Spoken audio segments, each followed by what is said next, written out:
कि जैसे हमने एडमिशन तो कर लिया, बट फिर भी कई बार लर्नर्स चाहते हैं कि नहीं, मुझे ये कोर्स में नहीं, वो कोर्स चाहिए था, दूसरे प्रोग्राम में करना है, तो इसके लिए क्या प्रोसेस है? प्लस अगर स्टूडेंट अगर बाई चांस अपना रजिस्ट्रेशन कैंसिलेशन करना चाहते हैं तो, और वो फ़ी के वो रिफ़ंड चाहते हैं, तो इसके लिए क्या प्रोसेस है? डॉक्टर रंजीता पांडा जी। रजिस्ट्रेशन जब स्टूडेंट एडमिशन एनरोल करने के लिए अप्लाई करता है, उसके बाद फिर कैंसिलेशन के लिए फिर वो रिक्वेस्ट क्वेरी होता है। दैट मीन्स फर्स्ट तो कैंसिलेशन किस लिए है, उसका प्रॉपर प्रोविजन है, कितना डे के बाद कैंसिलेशन होता है। जैसे सब एडमिशन कंफर्म हो गया है, उसके बाद हम लोग का जो डेवलपमेंटल फी वो रिफंड होगा, बट आपका registration fee is not refundable.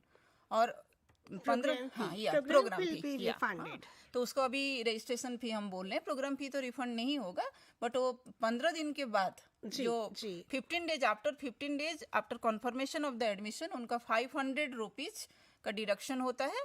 और आफ्टर 16 टू, अभी नया रूल अभी learner can check the e prospectus, वहाँ है हमारा जो फी रिफंड का नया पॉलिसी जनवरी 2023। अभी स्टूडेंट्स के लिए जो प्रॉब्लम हो रहा था फी रिफंड के, बहुत सारे क्वेरीज, फी रिफंड क्यों नहीं हो रहा है, रीजनल सेंटर क्यों उसको रिफंड नहीं कर रहा है, प्रोसेसिंग नहीं कर रहा है, बिकॉज फी रिफंड इतना छोटे इशू नहीं है। बट हमारे लिए, लर्नर के लिए, एक दिन में बहुत सारे लर्नर यहाँ हेडक्वार्टर आते हैं, रीजनल सेंटर आते हैं, बोलते हैं कि मैडम फी रिफंड एक दिन में क्यों नहीं होता है। बैंक में कोई भी चीज़, सपोज हम फी डिपॉजिट करते हैं, कोई भी चीज़ के लिए ड्राफ्ट बनाते हैं, वो 1 मिनट तुरंत कैंसिल हो जाता है, बट स्टूडेंट का क्यों नहीं होता? 1 साल 15 दिन, 1 साल भी रह जाता है। मेरे इसी के लिए मैं जानकारी देना चाहती हूँ कि इग्नू हेडक्वार्टर में स्टूडेंट रजिस्ट्रेशन डिवीजन में फी रिफंड का फाइनल प्रोसेस होता है, बट जब स्टूडेंट एनरोल करता है उसके बाद कोई स्टूडेंट 30 दिन, 1 महीना, 2 महीना, 1 साल के बाद भी फी रिफंड नहीं होता है। उसका डिफरेंट प्रोसीजर है, कंसेप्ट है। तो फी रिफंड पॉलिसी अभी नया इम्प्लीमेंट हुआ है, जनवरी 2023 प्रोस्पेक्टस में वो उपलब्ध है।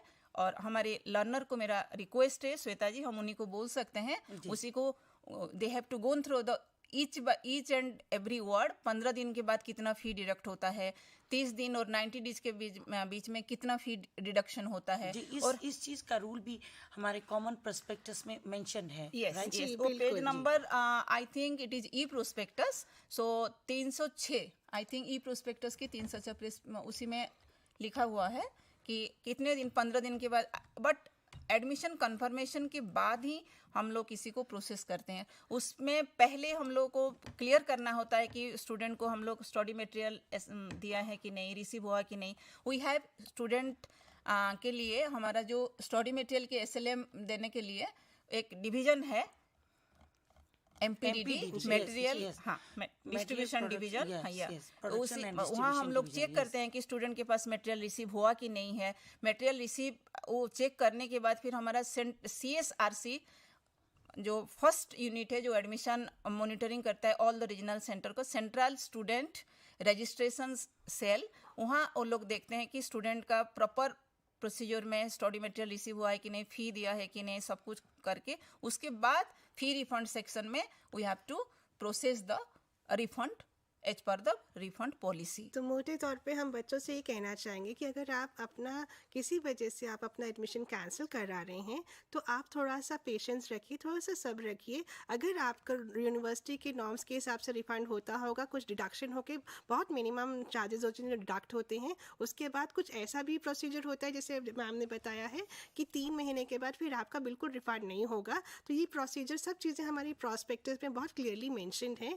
अगर आपको लगे कि आपको फी आपका रिफंड होने में समय लग रहा है तो हम आपको कहेंगे थोड़ा सा इंतज़ार कर लीजिए, थोड़ा सा सब्र कर लीजिएगा, पेशेंस से। लेकिन अगर आपका रिफंड होता होगा तो यूनिवर्सिटी ज़रूर आपको आपकी पूरी जो भी नॉर्म्स होंगे उसके हिसाब से आपका फी रिफंड ज़रूर करेगी।